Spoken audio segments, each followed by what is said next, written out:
మంచిర్యాల జిల్లా లక్షెట్టిపేట పరిశుభ్రతతో కూడిన గోదావరి నదితోనే సర్వ ప్రాణులకు రక్షణ లభిస్తుందని ప్రభుత్వ మోడల్ డిగ్రీ కళాశాల ప్రిన్సిపల్ డాక్టర్ జైకిషన్ ఓజా అన్నారు. బుధవారం పట్టణంలోని గోదావరి నది ఒడ్డున పేరుకుపోయిన చెత్తా చెదారాన్ని కళాశాల జాతీయ సేవా పథకం ప్రోగ్రాం ఆఫీసర్ కుమారస్వామి ఆధ్వర్యంలో విద్యార్థులతో కలిసి తొలగించారు.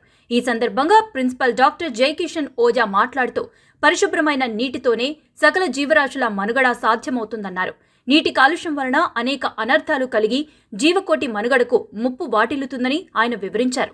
ముఖ్యంగా పండగలు ఇతర కార్యక్రమాల నేపథ్యంలో గోదావరి ఒడ్డున చెత్త వేయడం వలన నీరు కలుషితంగా మారి మానవ మనుగడే ప్రశ్నార్థకంగా మారుతుందన్నారు.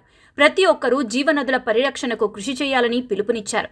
అంతకుముందు ఎన్ఎస్ఎస్ ప్రోగ్రాం ఆఫీసర్ రసాయన శాస్త్ర విభాగ అధిపతి కుమారస్వామి మాట్లాడుతూ గత 5 ఏళ్లుగా కళాశాల విద్యార్థులతో కలిసి సేవ్ గోదావరి క్లీన్ గోదావరి కార్యక్రమాన్ని నిర్వహిస్తున్నామన్నారు. సుమారు 75 మంది విద్యార్థులు అధ్యాపక బృందం గోదావరి నది ఒడ్డున చెత్తను తొలగించారు. ఈ కార్యక్రమంలో కళాశాల vice principal doctor T Gangaiah, అధ్యాపకులు, బోధనేతర సిబ్బంది పాల్గొన్నారు.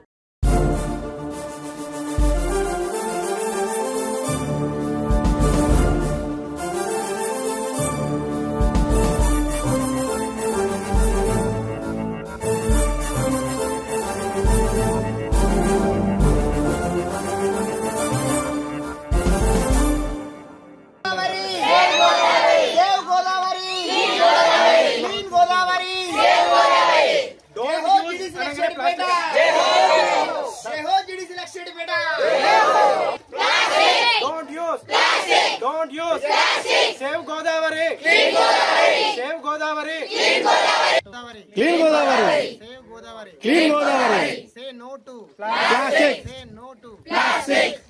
Don't use.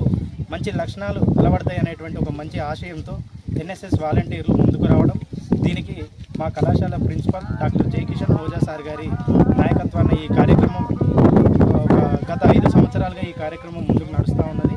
ఈ కార్యక్రమానికి సహకరించినటువంటి మా కళాశాల బృందం అందరికీ, మా కళాశాల వైస్ ప్రిన్సిపల్ మరియు నాతోటి అధ్యాపక బృందం మిత్రులందరికీ, మరియు ఈ కార్యక్రమంలో పాల్పంచుకున్నటువంటి విద్యార్థులకి, ఈ కార్యక్రమాన్ని ఇంత మంచి ప్రచారాన్ని కల్పించినటువంటి మీడియా మిత్రులందరికీ, స్టూడెంట్స్, స్టాఫ్ మెంబర్స్ వచ్చేసి గోదావరి బ్యాంక్ మీద ఉండే చెత్త అంతా తీర్చడం జరుగుతుంది.